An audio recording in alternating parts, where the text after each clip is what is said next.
Halo semuanya, kembali lagi ke segmen Market Outlook bersama saya Ivan Kurnia di edisi 25 Oktober tahun 2024. Di mana pada hari perdagangan Jumat 25 Oktober 2024, IHSG ditutup terkoreksi didukung oleh penurunan semua indeks sektoral di Bursa Efek. Mau tahu kelanjutannya? Stay tune terus di video ini. Jika kita melihat pergerakan IHSG selama sepekan terakhir, IHSG sudah terkoreksi hampir 1% dari level 7760 pada perdagangan Jumat lalu ke level psikologis 7700 pada perdagangan 25 Oktober hari ini. Oke, di mana beberapa sentimen negatif terkait IHSG adalah melemahnya rupiah ke level 15.600 pada minggu ini. Dan juga teman-teman bisa perhatikan bahwasannya ada beberapa laporan keuangan yang sudah diterbitkan oleh beberapa emiten. Seperti contohnya itu ada BBCA dengan kenaikan 12,8%. Lalu juga ada ESA yang menguat signifikan 244%. Dan juga ada Unilever yang konsisten menurun laba bersihnya 28% menjadi 3 triliun pada periode kuartal 3 tahun 2024 ini. Dan di mana teman-teman juga bisa melihat secara teknikalnya IHSG ini pergerakannya cenderung terbatas teman-teman selama sepekan terakhir di range level 7.700 sampai 7.760. Dan teman-teman bisa perhatikan juga kalau misalnya mendekati bulan November, IHSG memiliki seasonality yang kurang baik di bulan November. Di mana selama 5 tahun terakhir IHSG cenderung terkoreksi pada bulan tersebut. Dan secara teknikal pun juga IHSG masih bisa berpotensi untuk melanjutkan pelemahan setidaknya ke harga rata-rata selama 20 hari ke belakang di level 7.620. Dan kalau kita melihat dari sisi investor asing, ada beberapa saham yang sekiranya dikoleksi oleh asing dan juga ada beberapa saham yang didistribusikan oleh asing. Di mana dari 5 saham yang dikoleksi selama sepekan terakhir, yaitu ada dari saham Astra dengan perolehan 479 miliar. Lalu ada dari Big Banks yaitu ada 342 miliar. Goto 189 miliar, INDF 175 miliar, dan Antam sebesar 74 miliar. Sedangkan dari saham yang didistribusikan oleh asing selama sepekan terakhir, yaitu ada BRI sebesar 1,1 triliun, di mana pada pekan lalu BRI pun menjadi saham dengan top net sell terbanyak selama pekan ketiga bulan Oktober tahun 2024. Dan juga ada dari saham big caps lainnya yaitu ada Telkom sebesar 314 miliar, ada Pani sebesar 125 miliar, dan juga ada Big Banks yang didistribusikan oleh asing sebesar 119 miliar, dan yang terakhir ada MDKA sebesar 79 miliar. Dan kalau misalnya ini dikalkulasikan ya, menjadi pemberat utama dari dari investor asing yang terdistribusi adalah saham BRI tentunya.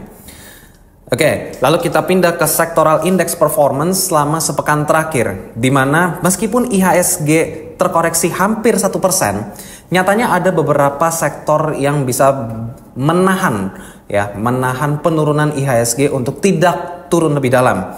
Nah, yang pertama yaitu ada sektor teknologi dengan kenaikan 2,69%, di mana sektor teknologi ini ditopang oleh kenaikan saham Goto yang kembali berada di atas level 70, dan juga ada MTech yang berhasil menguat dari 430 dan sekarang pun berada di atas level 500.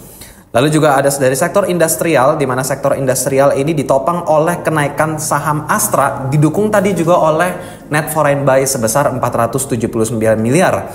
Dan juga ada sektor transportasi yang menguat 1,21%, didukung oleh beberapa saham dari sektor shipping. Dan sektoral lain ya, 6 sektoral yang terkoreksi cukup dalam yaitu adalah IDX infrastruktur seperti ada Telkom, lalu juga ada ISAT, dan juga ada beberapa saham dari sektor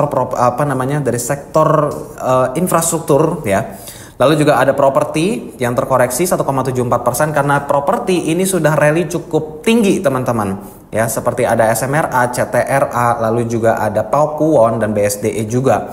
Dan juga ada satu sektor ya yang melemah yaitu adalah sektor kesehatan dengan koreksi 1,73%. Itu ditekan oleh penurunan saham Sido terutama. Dan juga ada dari saham mitra keluarga yang kompak terkoreksi dan membuat IDX Health juga terkoreksi cukup dalam selama sepekan terakhir. Oke, jika kita berbicara soal kalender ekonomi, maka ketika mendekati akhir bulan atau awal bulan ya, kalender ekonomi bakalan cukup ramai biasanya pada pekan terakhir. Di mana kita pada pekan depan ya, pada 1 November tentunya, kita akan menantikan data inflasi RI ya. Di mana pada bulan September kemarin inflasi itu terus menurun atau bahkan kita bisa sebut deflasi ya. Itu terakhir di level 1,84%. Dan tentunya kita sangat menantikan berapakah inflasi, apakah dia bisa naik menjadi setidaknya minimal 2% atau tren deflasi akan terus berlanjut. Dan juga ada dari Global Manufacturing PMI di mana Indonesia itu terakhir di level 49,2%. Nah, ini yang kita nantikan juga pada awal November ya, pada awal bulan tentunya. Kalau kita lihat dari segi mancanegara, pada hari Jumat juga ya, karena berhubung Jumat itu tanggal 1 November, ini ada kalender khusus dari US terkait non-farm payrolls, atau bisa kita sebut sebagai data ketenaga kerjaan dari Amerika Serikat, di mana terakhir itu 254.000 penambahan pekerjaan ya, dan di sini pun konsensusnya juga diproyeksikan akan menurun seperti itu. Dan juga sebelum November berakhir, ada juga data terkait inflasi ya, ini inflasi related dari Amerika Serikat, yaitu ada personal consumption expenditure sebesar 0,1% pada bulan sebelumnya. Dan juga dari sektor ini, dari sektor inflasi juga, yaitu ada dari area euro ya teman-teman. Itu pada minggu depan ini akan dipublikasikan semuanya, baik dari domestik maupun global, dan jangan sampai teman-teman miss terhadap informasi yang akan diberikan oleh kalender ekonomi pada pekan depan.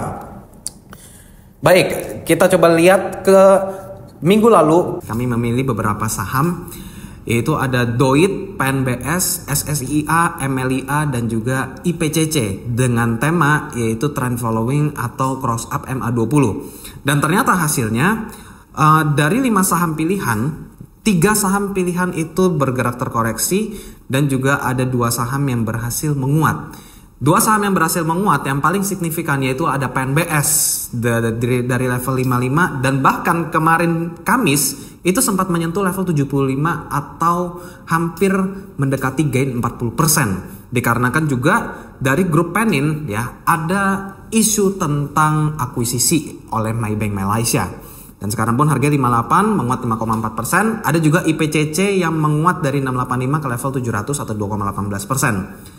Dan yang 3-nya yang terkoreksi yaitu adalah DOIT dari 720 ke 685 atau terkoreksi 4,86%, ditekan oleh penurunan harga acuan batubara Newcastle Coal Futures. Dan juga ada SSIA dan MLIA yang terkoreksi 5,51% dan 2,87%. Di tengah IHSG yang nggak menentu, dan kita juga udah memasuki bulan November ya, di mana seasonality secara 5 tahun terakhir November itu cenderung terkoreksi untuk IHSG, maka saham pilihan untuk minggu depan yang dapat teman-teman perhatikan yaitu kami mengambil tema Big Akum ya. Ini tadi belum sempat terubah, tetapi setidaknya ada beberapa saham yang bisa teman-teman pantau, yaitu ada Gosco Plantations, Gosco. Lalu juga ada dari sektor perbankan second liner, yaitu ada Bank Permata atau BNLI. Lalu ada saham BDKR, Berdikari Pondasi Perkasa, BBCA, Big Caps, dan juga ada ASA, Adisarana Armada. Dan ini 5 saham ini termasuk dalam pilihan Big Accumulation untuk perdagangan akhir Oktober 2024. Terima kasih buat teman-teman yang sudah menonton Market Outlook pada edisi kali ini, dan jangan lupa untuk saksikan Market Outlook di awal November pekan depan. Saya Ivan Kurnia, saya pamit undur diri. Terima kasih.